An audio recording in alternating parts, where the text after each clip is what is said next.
Sir. वालेकुम अस्सलाम। और सुनाए सर, सेहत तबीयत कैसी है? अल्लाह का शुक्र, अल्हम्दुलिल्लाह मौसम रब्बिल में आलमीन अला कुल्ली हाल। मौसम में भी तब्दीलियां आ रही हैं। तो माशाल्लाह। इसी तरह ही ऊपर सियासत में भी तब्दीलियां आ रही हैं। बेशक तो बेशक। ऊपर जो अल अदलिया जो फैसले कर रही है, तो हाँ। उस हवाले से मजहबी बातें और लोगों में गम गुस्सा जो पाया जा रहा है, तो इस हवाले से आप क्या कहेंगे? बिस्मिल्लाहिर्रहमानिर्रहीम। अस्सलातु वस्सलामु अलैका या सय्यदी या रसूल अल्लाह व अला आलिका व अस्हाबिका या नूर अल्लाह। आला सतह पर जो सबसे बड़े हैं हमारे, वो जो फैसला आजकल एक आया है, तो उस पे काफ़ी मुसलमानों में काफ़ी गुस्सा है।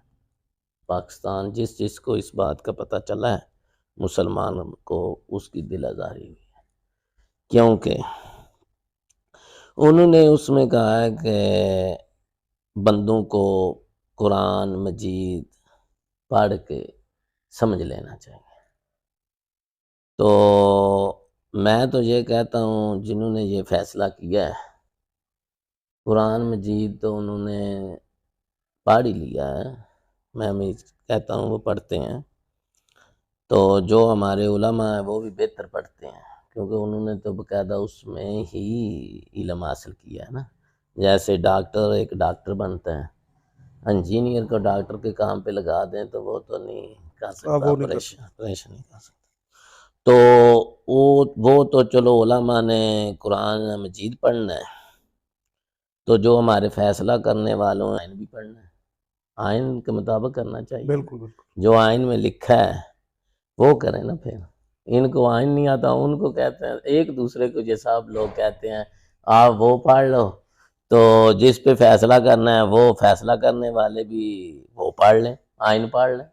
उसमें लिखा हुआ है कि एक दूसरे, यानी जो भी मजहब है ना, अगर कोई ईसाई है ना, ईसाई बन कर अगर तबलीग करे तो करे, आज़ादी है उसको। जो मुसलमान है वो मुसलमान बन कर तबलीग करे तो करे। जो हिंदू है हिंदू बन कर तबलीग करे तो करे। पाकिस्तान में कोई ऐसी बात नहीं। यानी कि अपने अपने मजहब के हिसाब से। हाँ, अपने लेकिन दूसरे मसलन अगर कोई मुसलमान नहीं है तो मुसलमान बन के तबलीग करे तो ये गलत है, बिल्कुल। ये तो चोरी हो गई ना। यानी कि आप कहीं पे चले जाएं, वहाँ पे वो कहें कि मैं फलां मिनिस्टर का बेटा हूँ, हालांकि वो आप बेटे उसके ना हो, काम लेने के लिए उसका नाम ले लें, तो ये अच्छी बात है? बिल्कुल। नहीं। जैसे मैं एक इधर रहता हूँ बलवाल में, तो मेरे पास भी काफ़ी लोग आते हैं अपने फैसले करवाने के लिए। तो मैं अगर सबसे बड़ा जज बन जाऊं, जज किसी का नाम रख के अपना नाम रख लूं, तो वो बन के फैसला करूं, तो ये अच्छी बात नहीं। मुझे अपना ही नाम लेके जो मेरा फैसला है, और मेरा नाम अपना नाम लेके ही करना चाहिए, दूसरे का नाम लेके नहीं करना यानी कि चाहिए। किसी का नाम इस्तेमाल नहीं करना नहीं चाहिए। नहीं, उसमें तो बहुत गलत बात है।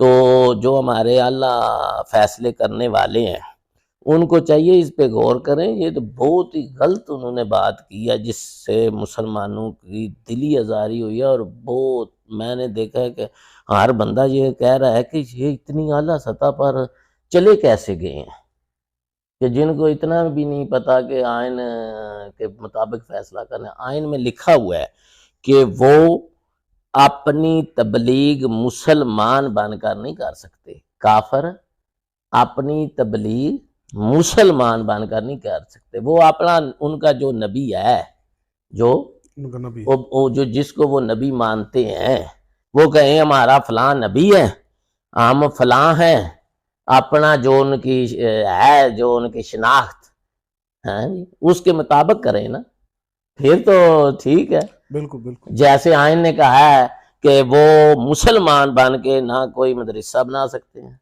ना कोई मस्जिद ये आइन में ही है ना। जो दूसरों को कह रहे हैं कुरान मजीद पढ़ो, तो खुद आइन पढ़ें। ये आइन में नहीं है तो बताएं मुझे कि आइन में है कि वो ना अपनी मस्जिद बना सकते हैं मुसलमानों के नाम पे, नाम लेकर ना अपना मदरसा चला सकते हैं, ना तबलीग कर सकते हैं, क्योंकि उनको आइन ने ही काफर करार दिया है।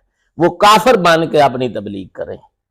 काफिर हैं तो काफिर बन के करें ना, यानी कि आइन के मुताबिक ही करें। आइन के मुताबिक करें। तो ये तो फिर इधर पाकिस्तान में पहले ही इतना काफ़ी आपको पता है कितनी खराबी चल रही है, इलेक्शन की खराबी चल रही है, ऊपर से ये एक नया बीच में हमारे आला जो फैसले करने वाले उन्होंने नया एक बीच में एक शगुफा छोड़ दी, फैसला करके छोड़ दिया ताकि और अवाम को तंग किया जाए और मुसलमानों को तंग किया जाए। या तो फिर वे ये काफरों की बोली बोल रहे हैं, ये आला जो हमारे बंदे हैं जो फैसला करने वाले हैं, ये काफरों की बोली बोल रहे हैं। तो इनको चाहिए कि मुसलमानों की, आप मुसलमानों के आला फैसले करने वाले हैं, ना कि काफरों के आला फैसले करने वाले हैं। हमने कौन सा कहा है साहब, मैं तो जिधर जिधर गया हूँ सब मुसलमान कहते हैं हम तो सब के साथ सही सलूक से रहते हैं। ये हमारे इधर भी, हमारे इधर गांव में हमारा 8 चक है ये बलवाल के साथ, तो इसमें ईसाई भी रहते हैं, वो दूसरे जो मज़हब वाले भी रहते हैं, तो किसी ने किसी को कुछ भी कभी कहा, लेकिन वो अपने आदत में रहे। क्या ख्याल है? यानी कि पुरसुकून से रह रहे हैं। पुरसुकून से रह रहे हैं, लेकिन जब ऐसा होगा जिससे काफ़ी खराबी होगी, ये खुद क्यों मुल्क में अमन नहीं रहने देते? ये आला जो फैसले करने वाले, इनको क्या होता है, क्यों मुल्क का अमन तबाह करना चाहते हैं? ये तो मुझे बता दें, क्या वजह है, इनको क्या होता है, क्यों कहते हैं कि ऐसे फैसले करो जिससे मुल्क का अमन तबाह हो जाए, बदअमनी का माहौल बने। बदअमनी आ जाए?